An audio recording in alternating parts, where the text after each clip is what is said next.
Gênesis.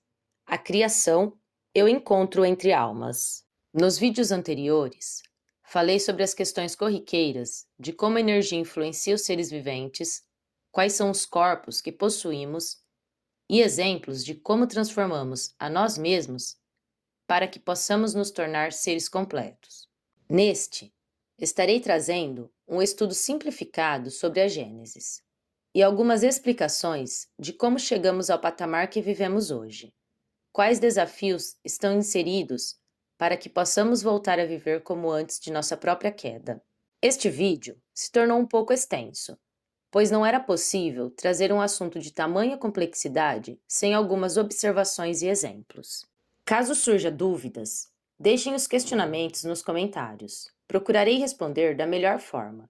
Desde já, agradeço a todos pela participação.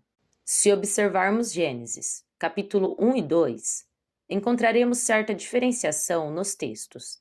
Apesar de ambos estar descrevendo a criação, veremos uma divergência na ordem das mesmas. Em Gênesis capítulo 1, é descrito como tudo foi criado e a ordem de tais criações. Encontramos a teoria da criação do mundo e como funciona a materialização. Se observarmos bem, é de entendimento que ali a criação ainda está na fase das ideias, um projeto do que viria a ser o todo e não como conhecemos. E Deus viu que isso era bom. Ao analisarmos esta frase, podemos utilizar como exemplo nossos próprios pensamentos. Quando idealizamos algo, primeiro analisamos se será bom, para depois realizarmos. Da mesma forma, encontramos no planejamento da criação. Somente em Gênesis, capítulo 2, é apresentado que Deus modela o homem com a argila do solo e lhe insufla um hálito de vida. Planta um jardim em Éden para posteriormente fazer crescer a vegetação, apresenta os rios e coloca o homem ali. Alerta sobre o fruto proibido. Todavia, entrega o livre-arbítrio, lhe dando a oportunidade em não errar, pois, caso contrário, morreria, nos dando a entender que o homem poderia ser completo, caso não se rendesse à tentação.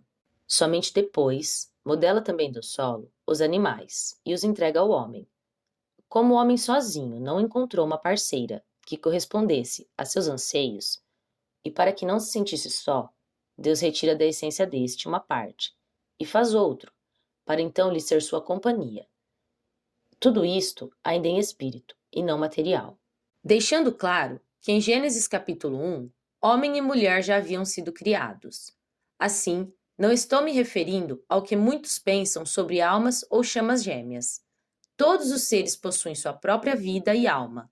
Todavia, todos possuímos um ser correspondente aos anseios de nossa alma. Gênesis capítulo 2, versículo 23. Então o homem exclamou: Esta sim, é osso dos meus ossos e carne da minha carne. Ela será chamada mulher, porque foi tirada do homem. Assim fomos criados. O homem por si só não encontrou seu igual entre os outros, mas Deus é quem entrega. Mais à frente, estarei descrevendo fatos sobre os encontros com as almas, que por aqui as chamarei de afins e kármicas. E também estes, que é Deus quem entrega, e quando poderíamos receber tal união? Sendo que esta é um presente divino para aqueles que estão dispostos a trabalhar pela evolução. Somente em Gênesis capítulo 3, o homem ganha uma vestimenta de pele. Esta vestimenta seria o corpo físico, do qual trocamos a cada encarnação. Aqui, abrirei uma observação a respeito do estudo bíblico. A Bíblia deve ser lida em sua totalidade para o conhecimento de seu conteúdo, em detalhes, para um estudo dos mistérios ocultos. Algumas partes devem ser levadas em sentido literal, e muitos, somente na oração obteremos entendimento. Se todos os mistérios tivessem sido descritos em seus detalhes, já não existiria um único livro para nosso conhecimento. No passado, já foi proibida a leitura para pessoas comuns. Somente após a reforma de Lutero, se tornou de conhecimento popular. O que hoje muitos desdenham, julgando algo ultrapassado, precisou de muito esforço para chegar à casa de todos. Para que não ficasse somente de posse daqueles que pretendiam esconder seu conhecimento, Deus, em sua sabedoria, conduziu a forma a ser escrita como que a deixar aos olhos de todos, porém, os mistérios somente são revelados quando Ele deseja. Aqueles que na oração, fé e determinação aguardam de Deus suas respostas, no devido momento as recebem. Em todos os tempos, encontramos pessoas que conquistaram sua evolução através do estudo e empenho nestes escritos, justamente por sempre Deus revelar novos mistérios com os mesmos textos. Em Eclesiastes, capítulo 8, versículo 17, encontraremos o seguinte ensinamento: Observei toda a obra de Deus, e vi que o homem não é capaz de descobrir toda a obra que se realiza debaixo do sol. Por mais que o homem trabalhe pesquisando, não a descobrirá. E mesmo que um sábio diga que conhece, nem por isso é capaz de descobrir. Conforme caminhamos para a evolução, ele nos brinda com mais e mais respostas sobre mistérios, sem entrar em contradição com o que foi entregue no passado. De acordo com cada tradução ou língua, encontraremos palavras que divergem em alguns detalhes. Todavia, uma coisa que entendi com o passar dos anos, estudando em traduções diferentes, é que a essência não muda apesar das palavras. Esclarecidos esses detalhes, voltamos ao estudo. Em Gênesis capítulo 1, encontramos a criação do homem em sua totalidade, na comunhão de todos os corpos, como foi apresentado no vídeo passado. Seria o homem completo, como um dia voltaremos a nos tornar. O homem que foi criado à imagem e semelhança divina. Quando observamos Gênesis capítulo 1, versículo 26, Deus disse: Façamos o homem à nossa imagem como nossa semelhança. Aqui, o texto está no plural, enquanto para o restante da criação, não. Se foi Deus quem criou, qual motivo o texto estaria no plural? Por que utilizar a palavra façamos e não farei? Já no capítulo 1, versículo 27, encontraremos: Deus criou o homem à sua imagem. A imagem de Deus, ele o criou. Homem e mulher, ele os criou. Aqui, não encontramos nada no plural. É dito que assim Deus criou. Para a imagem e semelhança, Deus utiliza façamos, porém, somente é Ele quem cria. Utilizando a palavra façamos, o homem, a nossa imagem e semelhança, o contexto é energia e sabedoria. Se Ele é energia, não seria possível criar a matéria como sua imagem. Assim sendo, naquele contexto, estava a se referir à energia criadora. Por semelhança, nos é entregue o espírito de sabedoria. Todos já vivemos a imagem de Deus pela energia de cocriação que possuímos. Todavia, a sabedoria poucos a possuem. A sabedoria divina é algo de complexo entendimento, algo para ser sentido e não compreendido. Quando estamos em harmonia com Deus, nada nos abala. Penso que, mesmo que seja por breves momentos, todos aqueles que possuem verdadeira fé já sentiram.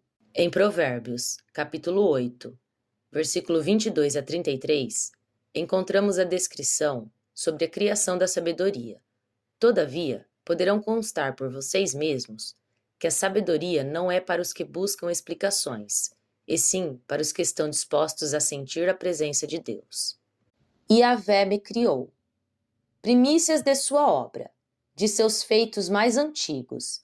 Desde a eternidade fui estabelecida, desde o princípio, antes da origem da terra. Quando os abismos não existiam, eu fui gerada, quando não existiam os mananciais das águas. Antes que as montanhas fossem implantadas, antes das colinas eu fui gerada. Ele ainda não havia feito a terra e a erva, nem os primeiros elementos do mundo. Quando firmava os céus, lá estava eu. Quando traçava a abóbada sobre a face do abismo. Quando condensava as nuvens no alto. Quando se enchiam as fontes do abismo. Quando punham limite ao mar, e as águas não ultrapassavam o seu mandamento. Quando assentava os fundamentos da terra. Eu estava junto com ele como mestre de obra. Eu era o seu encanto todos os dias. Todo o tempo brincava em sua presença. Brincava na superfície da terra. encontrava minhas delícias entre os homens. Portanto, meus filhos, escutai-me, felizes os que guardam os meus caminhos. Escutai a disciplina e tornai-vos sábios, não a desprezeis. Assim, podemos constar que, apesar de encontrarmos centenas de citações na Bíblia sobre a sabedoria, não existe nada que nos esclareça como ela realmente surgiu, deixando claro que ou é algo que não temos maturidade para compreender, ou algo incompreensível.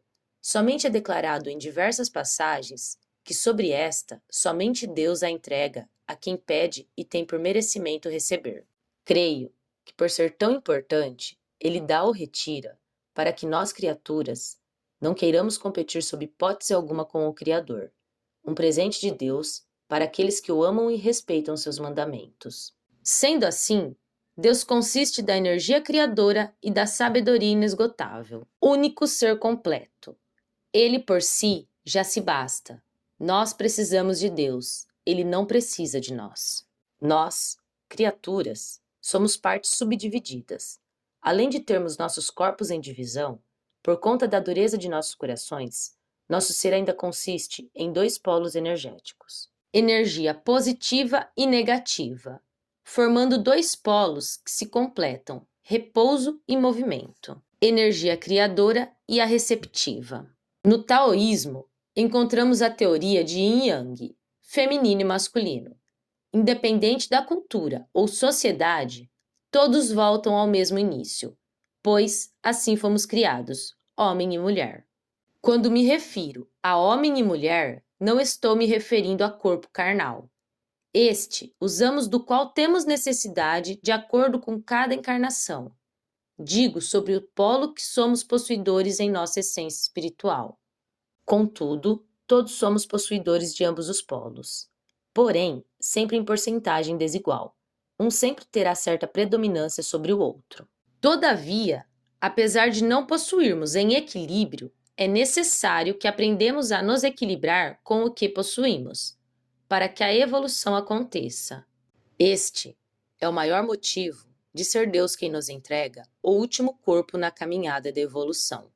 Assim, ele nos dá exatamente aquilo que necessitamos para obtermos total equilíbrio. Utilizando de sua sabedoria, ele desprendeu a energia de si para que pudesse existir o todo. Assim, como ele entrega no final o que falta para a nossa completude. Assim como ele nos entrega a sabedoria, também nos entrega a alma companheira para concluirmos nossa jornada.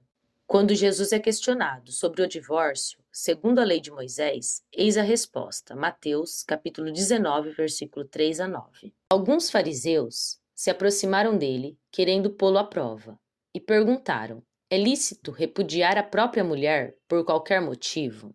Ele respondeu: não lestes que desde o princípio o Criador os fez homem e mulher? E que disse: por isso, o homem deixará pai e mãe e se unirá à sua mulher, e os dois serão uma só carne? De modo que já não são dois, mas uma só carne. Portanto, o que Deus uniu, o homem não deve separar. Eles, porém, objetaram: por que então ordenou Moisés que se desse carta de divórcio quando repudiasse? Ele disse: Moisés, por causa da dureza de vossos corações, vos permitiu repudiar vossas mulheres, mas no princípio não era assim. E eu vos digo que todo aquele que repudiar sua mulher, exceto por motivo de prostituição, e despojar outra, comete adultério. Ao estudar as palavras de Cristo, devemos sempre nos recordar que sua visão sempre foi espiritual. Ele não olhava para as questões com os olhos da carne. Assim, se faz compreender que se ele estava se referindo ao início da criação, ele também estava falando sobre a união espiritual. Com a desobediência e a queda, foi o próprio homem que trouxe sua ruína. Se fomos separados de partes de nossa essência e demos ouvidos ao ego, a culpa é de cada um. Nunca devemos procurar por culpados externos.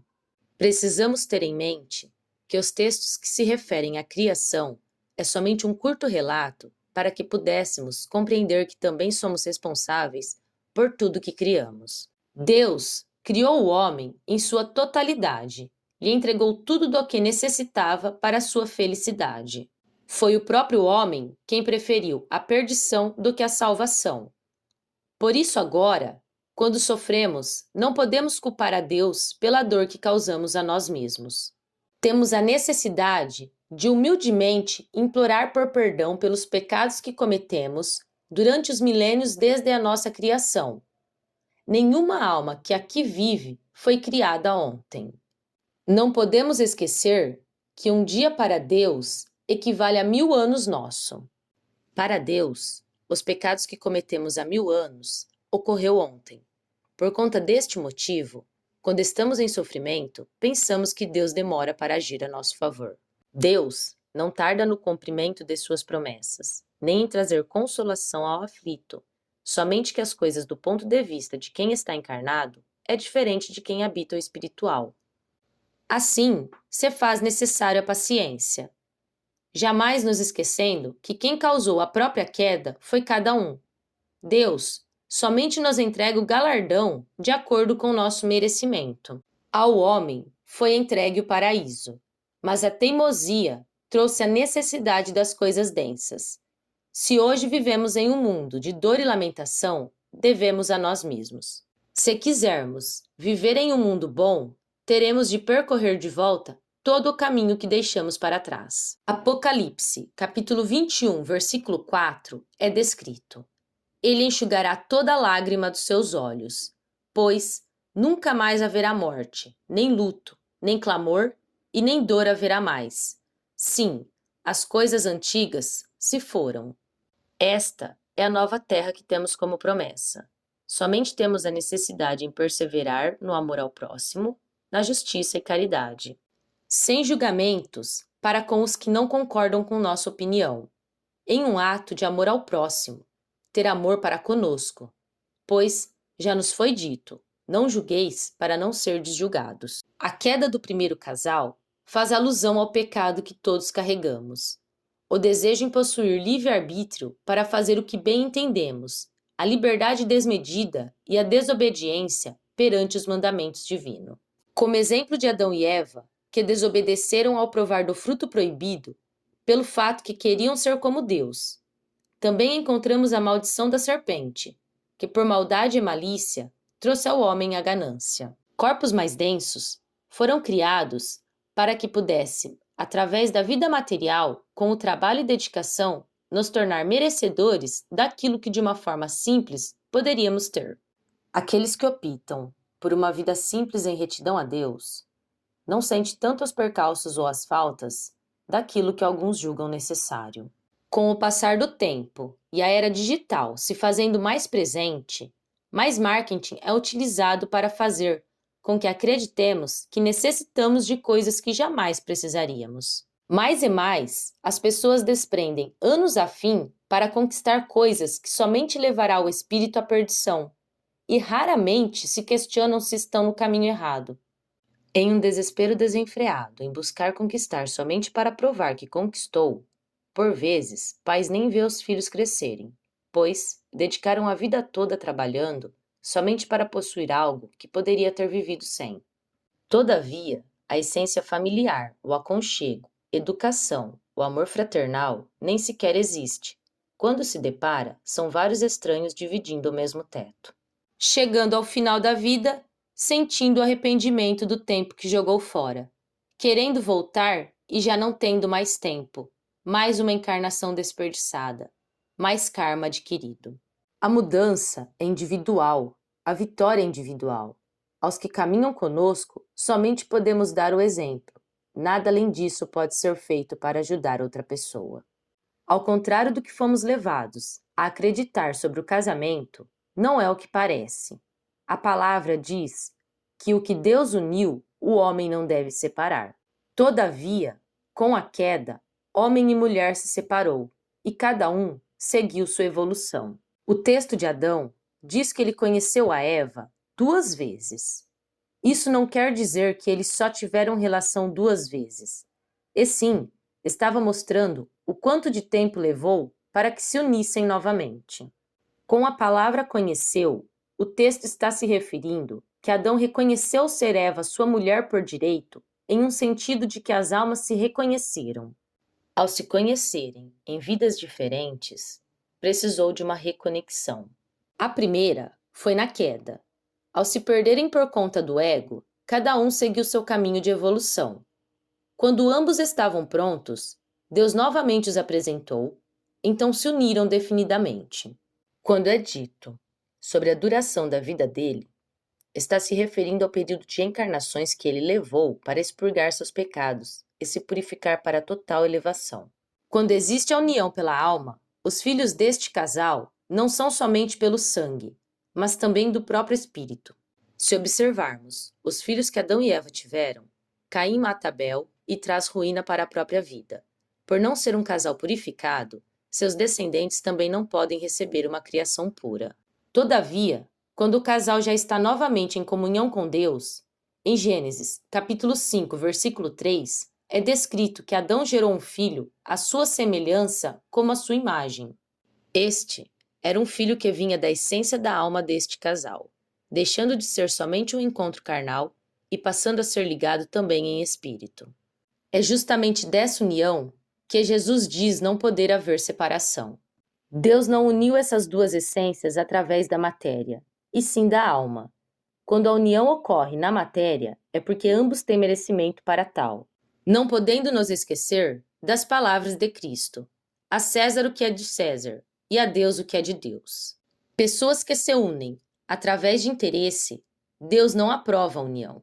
Somente porque assinaram documentos ou estiveram na presença de um religioso que entregou uma bênção e foram feitas promessas que muitas vezes não demoram a ser quebradas, como poderia Deus aprovar um relacionamento quando alguém entra nele somente porque o outro é possuidor de bens financeiros ou de uma beleza que agrada aos olhos, para que não tenha uma vida solitária, talvez por uma gravidez, supõe ser necessário matrimônio?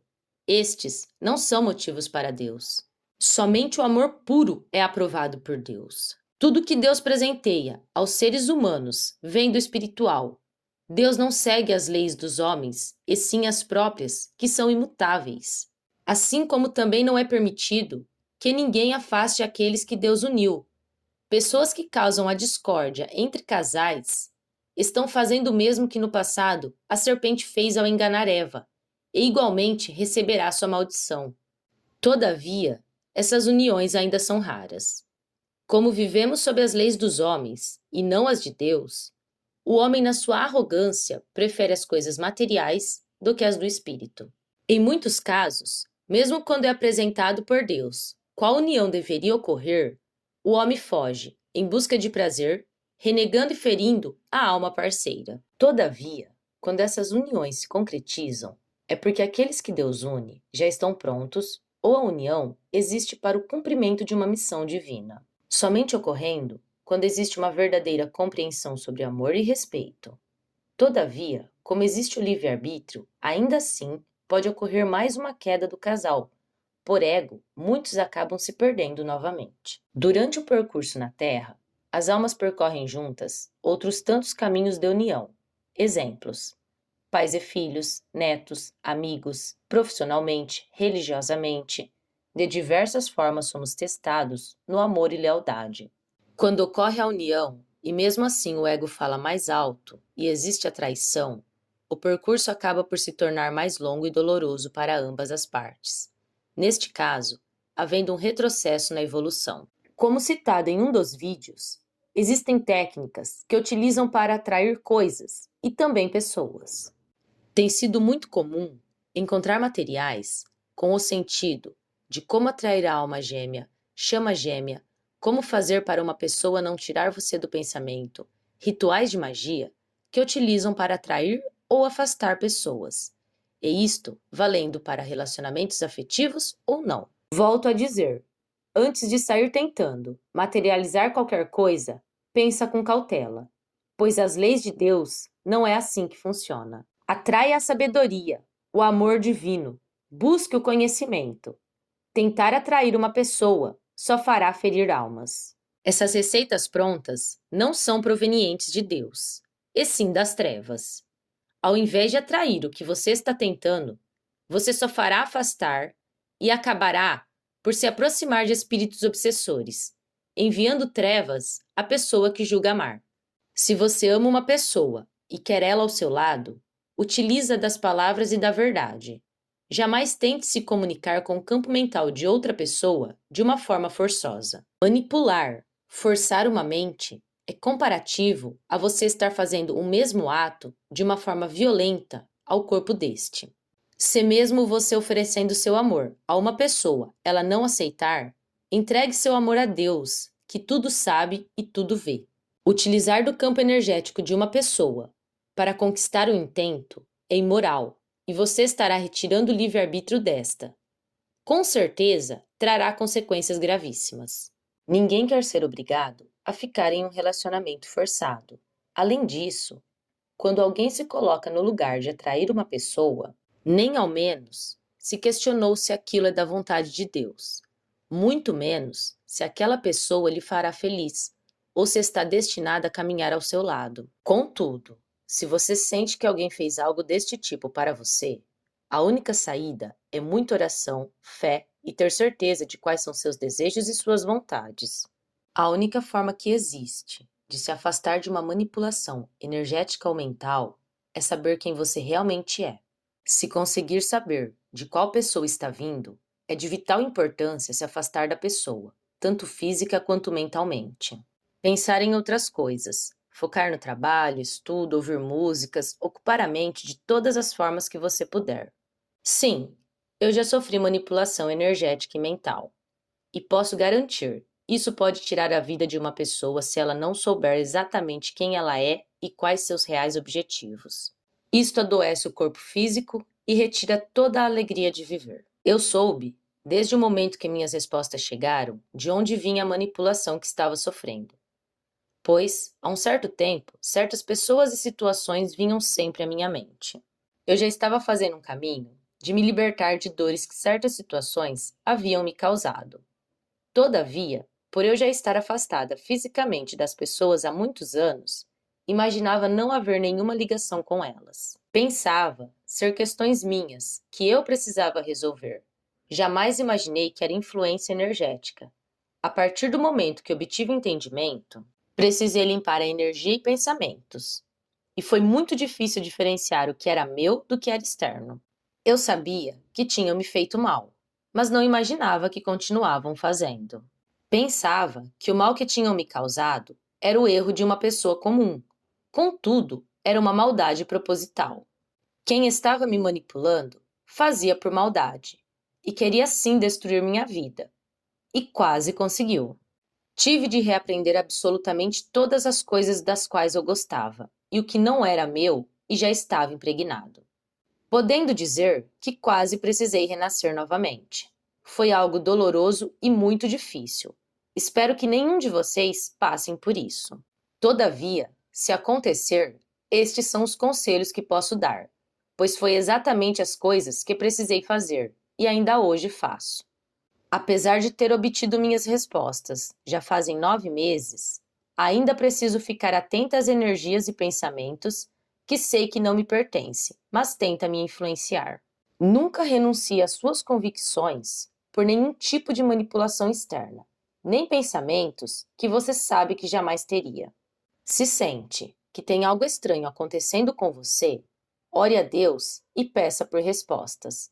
Posso afirmar que Ele trará. Não importa o quanto demore para a resposta chegar. Se entregue à oração e a lembrar quem você é de verdade. Jamais se desvie dos passos que Cristo nos ensinou. Esta é a única salvação. Quando duas almas estão prontas, Deus as une para propósitos elevados, e não por mesquinharias ou intentos puramente materiais. Desejo carnal não é anseio espiritual. Essas questões de alma gêmea e chama gêmea e tantas outras bobagens não ressoam com a realidade. Sim, existem duas almas que se reconhecem. Contudo, se existe reconhecimento, tem de haver respeito. Se não existe respeito, já é um grande indício que não será uma união feliz. Se um está pronto e o outro aferroado em coisas malignas, Deus separa, para que um não prejudique o outro. Isto é válido para qualquer tipo de relacionamento, não somente para os afetivos. A manipulação que experienciei não era de ex-relacionamento afetivo.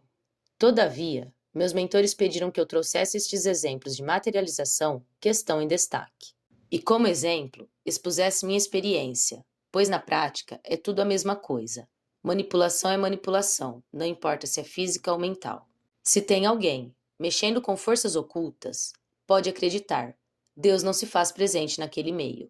Jamais aprovará absolutamente nada que venha de tamanha maldade. Se por acaso fez algo deste tipo por falta de conhecimento, peça perdão a Deus. Ore por amparo para a pessoa envolvida. A ajuda virá. O problema não é quem comete o erro tentando acertar. O problema é quem faz com a intenção de machucar e não se arrepende. Se errou e se arrepende de coração, Deus perdoa, ampara e auxilia. Em Mateus, capítulo 19, versículo 12, encontramos a seguinte passagem. Com efeito, há eunucos que nasceram assim, do ventre materno. E há eunucos que foram feitos eunucos pelos homens. E há eunucos que se fizeram eunucos por causa do reino dos céus. Quando é dito sobre eunucos do ventre materno, é porque estes nasceram com algum parentesco ou amizade que não é possibilitado a união. Os que assim são feitos por homens, assim são por conta dos próprios desejos inferiores. Por vezes, por amizades que se deixaram influenciar e os levaram a se afastar daquele que Deus lhe entregou. Neste caso, colocando uma enorme distância entre os dois, criando assim os que castram a si mesmos, por preferirem seguir uma vida em retidão a Deus, que entrar em uma guerra de ego. Nestes casos, quando estas almas não estão em comum acordo para a evolução, são afastadas por tempo indeterminado, pois Deus, na sua misericórdia, permite que cada qual siga seu caminho até que um dia se unam. Muitos falam destas almas sem compreenderem o verdadeiro significado. Almas gêmeas são almas amigas, que estão em busca de evolução. Temos várias assim. Podem também ser conhecidas como almas afins. São almas que já percorreram muitas encarnações juntas, uma auxiliando a outra, nada existindo de gêmeo, ao não ser o grau de evolução que se encontram. Existem muitas famílias formadas por almas neste entendimento. Todavia, diferente do que a literatura comum prega, não são almas que são forçadas a viverem juntas. Deus é bom e não força que duas pessoas sejam obrigadas a se aturar. Se é uma alma amiga, já sabemos que esta não trará nenhum prejuízo. São almas que estão em busca de evolução, possuindo o mesmo patamar evolutivo, e por vezes é permitido ficarem juntas para ajudarem uma a outra. Nestes casos, o que existe é uma união pacífica, com muita harmonia no lar. São relacionamentos dos quais um é gentil com o outro, preferindo diálogo do que a discussão, sonhando juntos e buscando os mesmos ideais. Se um evoluir e o outro optar por ficar estagnado, existe o rompimento do matrimônio. A separação é para que não haja prejuízos a quem busca o seu melhor. Se caminham juntas, permanecem em evolução, sempre buscando a Deus e o bem do próximo. Todavia, esses não se completam como no caso das chamadas chamas gêmeas, pois não foram criadas com a mesma ligação. O que também está errado sobre o que é dito por alguns sobre chama corredora e chama perseguidora, pois atitudes assim jamais seria aprovado por Deus. Existe sim uma união sagrada, da qual Deus, por amor a nós, entrega alguém que trará completude conjugal. Contudo, para obtermos uma união sagrada, é necessário se purificar. Do contrário, o ego destruiria e nada de sagrado haveria na união. O que me explicaram é que no passado distante houve muitas, no presente não é existente. Todavia, a humanidade se prepara para receber novamente esta classificação de união. No momento, em sua grande maioria, temos relacionamentos kármicos, pois o planeta como um todo está limpando os karmas, e algumas uniões com almas afins.